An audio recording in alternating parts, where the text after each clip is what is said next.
Hello and welcome.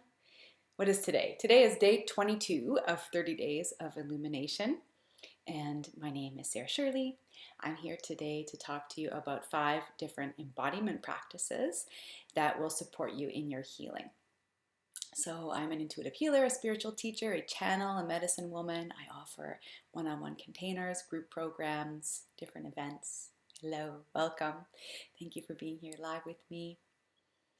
So I wanted to give you a little reminder that there is a giveaway that I have. It's pinned on my Instagram feed. It's going until March the 8th, so you can win a free intuitive healing session with me by just going to that giveaway and following the steps on how to enter. So I would love for you to join that.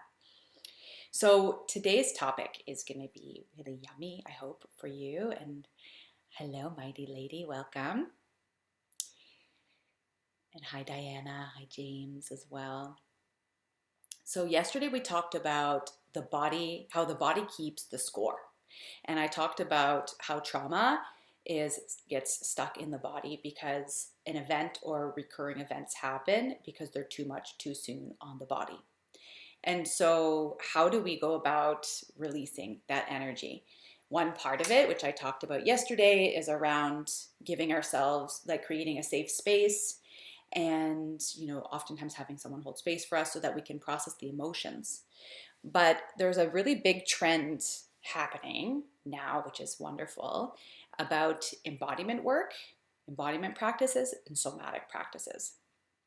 I wish I had written down their name, but I'll include it in the comments after in the description for the video. There's an account I follow on Instagram that has like thousands and thousands of followers, and that they talk about amazing things about somatic work.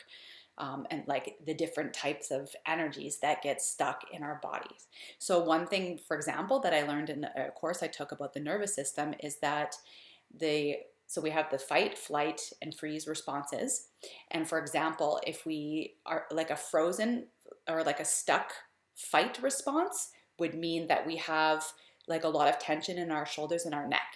So like, let's say a situation happens and we want to just like yell at somebody or fight back, but we hold it in and that stays stuck in our body. So if we get a lot of tension in the neck and shoulders, that could be like a stuck fight response. A stuck flight response could be what gets lodged in the hips. Like something happens and you feel really uncomfortable and you want to run away and basically, in order to heal this, we need to go back to the original root cause of why, what's the original root cause of when that happened in our body so that we can truly heal it. But so a lot of times we'll get energy stuck in our hips if we have this flight response. We're always wanting to just run away from conflict and leave because we don't feel safe. The other one too, and I've heard people say this sometimes when I'm working with clients in sessions or for my students who are learning healing work, is this feeling of the void. It's like, what do you feel? And it's like, I feel emptiness. Have you ever felt that inside yourself, like empty? And oftentimes that is not in the sense of loneliness, empty, but like you're trying to tune in and it's like, I'm guiding you to tune into your belly, for example, and it's like there's this empty feeling, like nothing's there. It's a void. And that's actually a freeze response. It's like you're not actually able to feel the sensations because your nervous system has frozen. And so that's really interesting to see and notice where you carry tension in your body. And then to explore, it gives you clues as to how you can heal so that you understand where these sensations are coming from. But back to the main topic. And survivor and diagnosed PTSD. I'm definitely excited to hear about this topic. Awesome. Well, I hope it really supports you in so many ways because there's so much insight that you can gain from exploring the sensations in the body in a gentle and safe way. And I really want to stress that because depending on the level of trauma that we've been through, our nervous system might need to go more slowly. And there's something about getting to your edge, pushing yourself a little bit past the edge or just right at the edge, for example, of the level of discomfort and not going too far beyond it because that can just re-traumatize us because we can feel too unsafe if we do it like that. So it's like taking your time, making sure to breathe, finding someone to support you, being in a space where, like let's say you're in a somatic like embodiment class or something, you can talk to the practitioner and let them know. And, You can always choose to see like, okay, I'm going to sit aside if this becomes too much for me, and really honor your needs throughout this whole process when you're doing embodiment work, and depending on the level of trauma that you have in your body. Wow. Yeah, 18 years past my big T survived trauma. Wow. Well, I'm sure you're doing a fabulous job. Thank you. Thank you for doing this work and being here to listen to this conversation, because that means that you do have a desire to keep healing. And even though those situations can be brutally difficult, they can also teach us to be so much stronger and so much more resilient. And it can often be a gift, like we turn our pain into power. We get to help others as well, if that's something that calls to you. So what are the 5 embodiment practices that I want to share with you? So the first one is very simple and very gentle, because again, it's depending on where you're at. And so a very simple one is placing your hands on your body. You can hug yourself, you can put your hands on your heart, on your belly, just stroke your face. Is gentle, loving touch.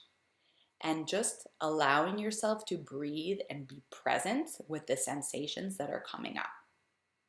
So this is really big. It's just breathing through the discomfort gently, while maybe touching yourself gently and lovingly.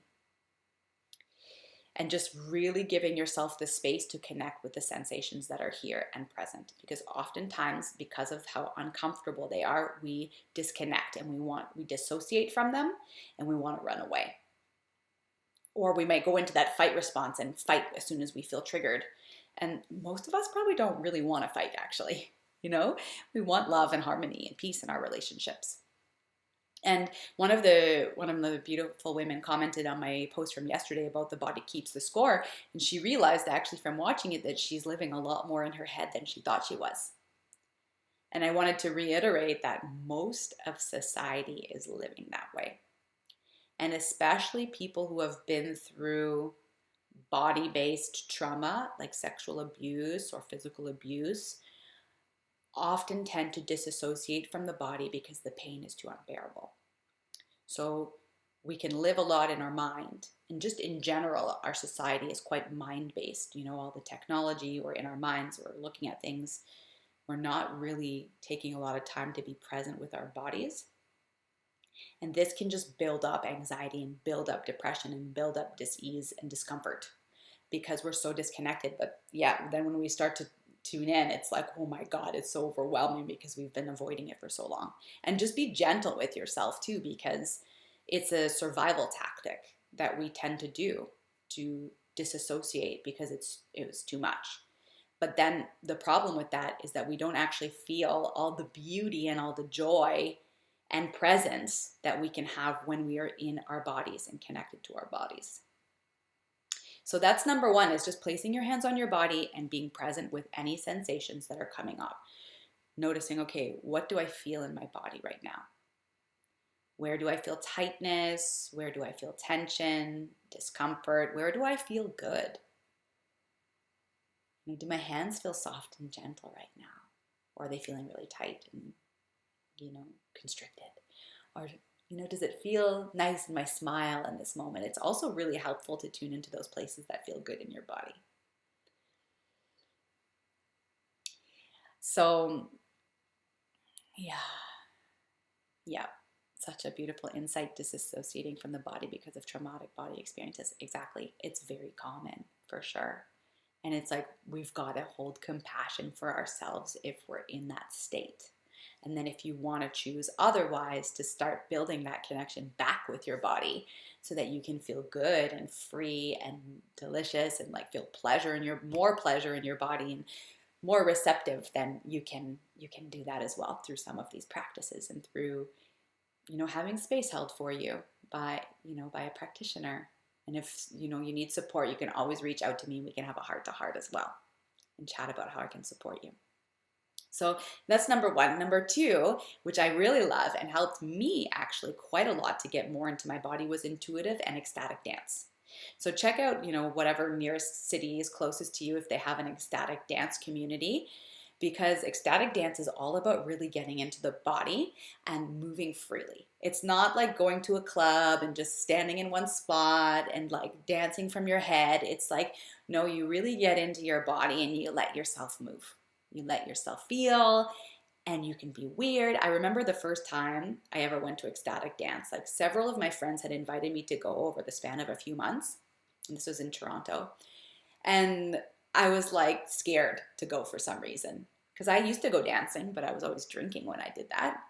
And I love dancing, but yeah, on alcohol. And I remember getting there one night at the ecstatic dance the first time I ever went. And I got there a bit late, so I was a bit like put off. And I was like, whoa, this place is really weird. And I'm like, holy smokes, these people are moving really weirdly. Like, it's strange. And then I just said, you know what? Fuck it. I was like, I don't care. I'm just going to completely let go and have fun in my body right now. And I did on that first night, and it was so liberating. And then I became obsessed with it. And it was a huge part of my healing journey at the beginning, before I even really got onto my spiritual path. It was massive for me to just like find comfort and ease and flow in my body. And so dancing can, it's a form of expression. It helps us release. Expression helps us move energy. So I highly recommend, and you can just do this in your living room if you want. Put on some music, preferably something that has like a flowy vibe to it, and get in your body and just start moving and have fun. Find that freedom in your body. Ooh, I love that. Spot on. I got some tattoos to reclaim myself visually. Ooh, I love that. That's so amazing. Beautiful. Okay, another one, and James will like this, is breath work. So there's so many different types of breath work modalities that are out there nowadays. But usually breath work is this journey where it brings you on like a rise and you reach a peak and you kind of go down this descent of connecting with your breath. And there's especially conscious connected breath where you're breathing through the mouth and out through the mouth, in through the mouth and out through the mouth. And you're bringing a lot more oxygen into the body than normal. And it's a way to get into your body and to breathe into those places where you're carrying stuck energy and to help move them. And so it can be extremely powerful. I've had some gorgeous experiences in breath work. I've actually had one time where somebody helped unlock for me, like I was having full body orgasms in the middle of this breathwork group. And I was like, whoa. And it was like, that was the first time that ever happened to me. And it was like in front of this group of so many people. Wow. And they weren't all looking at me, but I was like making noises and people knew. And I was like, wow, that was extremely liberating, like incredible. So thank you for all your fire in your hearts. But yeah, that happened in breathwork. And that was like a huge unlocking for me in that experience. I love that belly dancing helped me early on. And that's actually one that I would like to try, belly dancing, because there's something about being seen in that sensual and sexual energy too of moving your hips around. And another one is like pole dancing, going with some sisters and going pole dancing. And just being in that space of being seen in a different kind of more sensual way. Okay, number 4. And let me know if any of these are jumping out to you, of things that you want to try or things that have worked for you so far. So far we've done just placing hands on the body, connecting to the sensations and breathing. Number 2, intuitive or ecstatic dance. Number 3, breath work. And number 4, shaking medicine. And this is something that, costs no money. And you can just take 5 minutes or 10 minutes a day, especially in the morning. It's very helpful to stand there with your feet about hip width apart on the ground, feeling your feet on the ground and being supported, and just start bouncing up and down with your feet, not jumping, but your feet just bouncing up and down and starting to soften your body and soften your belly and moving your hands and shaking them. And you can do it to music if you want. Sorry, it's moving the camera quite a lot. Getting excited today. And it helps to move energy. The whole point of this talk today about embodiment to support it for your healing is so that you get the energy moving inside of you. That's what creates the flow. It's like emotions and different things are going to keep coming up no matter how healed you are. And the more you can get in the body and be with those energies, the more you can activate and revitalize yourself. You just move the stuff that's coming up consciously, to consciously move the energy. So shaking is a really great one. You can look up videos on YouTube about shaking medicine if you feel called. Ecstatic dancing has worked for me. I was scared at first. Yep, I was too, for sure. Almost turned around. Nice. But then I said, fuck it, I'm going. And it was so liberating. Yeah, I love that. I'm not sure what you mean by your other comment about the divine feminine and control. I'm not sure what you're referring to, but if you want, you can elaborate on that for me. So the fifth one, okay, here, let's read this comment too. Pole dancing got me a fabulous full body muscles. Yeah. Muscles tone. My 35th birthday present to myself was a regular pole and aerial skills class. Yeah, I love that. That's an amazing way to reclaim your connection with your body and to find safety and create that sacred space inside of yourself again, especially if you've been through something physically traumatic. So the fifth embodiment practice that I wanted to share with you is around tantric practices and sacred sexuality. And this is a really delicious and fun way to get in touch with your body. And I really believe that as human beings, we have so much capacity to feel so much pleasure in our bodies, and especially as women.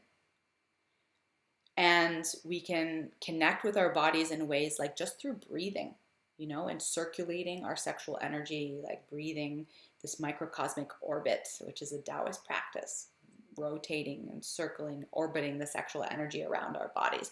It also creates this energy flow and helps us move stuck energy. There's so many ways we can practice alone or with a partner, and just to bring back in this aspect of the sacred into our sexual practices, to bring God, spirit, the divine into our connection with our body and with another. And some of my teachers in this area have been Sophia Sundari. You can check her out on Instagram if you want, or Layla Martin is another one that I follow. And it's beautiful. It's been extremely expansive for me because in my lineage, there was actually a lot of shame around the body and around sacred sexuality. And I was taught, you gotta wait till marriage. And I'm pretty sure like none of the women in my lineage were sexually satisfied. And so this has been a big thing. Hopefully no one in my family sees this. Whoops. But it's true. It's kind of just what I feel intuitively, It's like not even necessarily having the permission to know what it's like to be able to receive and to give ourselves pleasure, that it's okay to do that. And that pleasure creates a lot of magnetism. When we're in our bodies, we're connected to ourselves, to our beauty, to our strength. That's what magnetizes others to us. So again, this is something that you can approach with caution and with gentleness, especially if you have a lot of like shame or trauma in this area of your life with your connection to your body and your sacred and your sexuality. You can approach it gently, but you can also, check out local tantra events. You can work with a tantra practitioner. There's like yoni and lingam massage, or go to local festivals. That was something that was quite big for me. I went to the Toronto Tantra Festival 2 years in a row, and I found it was really expansive for me in so many ways. And so it feels good, just to have that deeper sense of inner freedom and deeper connection to my body, and to see how doing that work has expanded my capacity to feel like in a good way. So that's what I wanted to share with you for today. So I hope you enjoyed these 5 embodiment practices. I encourage you to keep showing up for yourself and for your body, to make it in a priority. If you feel called to make it a priority, to find 5, 10, 15, 20, 30 minutes, an hour every day to nurture your body to check in with your body to see what it needs. Maybe, maybe it needs healthy food or more water. Maybe it does need more movement or time outdoors. Like, the more you connect with your body and care for it, the better your life is going to be, because your body helps you be well in this world, right? The more vital you feel and the more your energy is flowing, you're going to be able to show up bigger and better in the world. So I'm so grateful for all of you that have been here with me live. For anyone who's watching afterwards, please do comment and share your reflections or what's coming up for you. Don't forget to enter the giveaway that's pinned on my Instagram feed. And tomorrow I'm supposed to be going live with Psychic Steph Speaks on her Instagram, but that might be shifting. So stay tuned in my stories, and I'll keep you posted on what tomorrow's theme will be. So thank you for being here. I hope you have a fabulous day, and I will talk to you again tomorrow. Bye, everyone.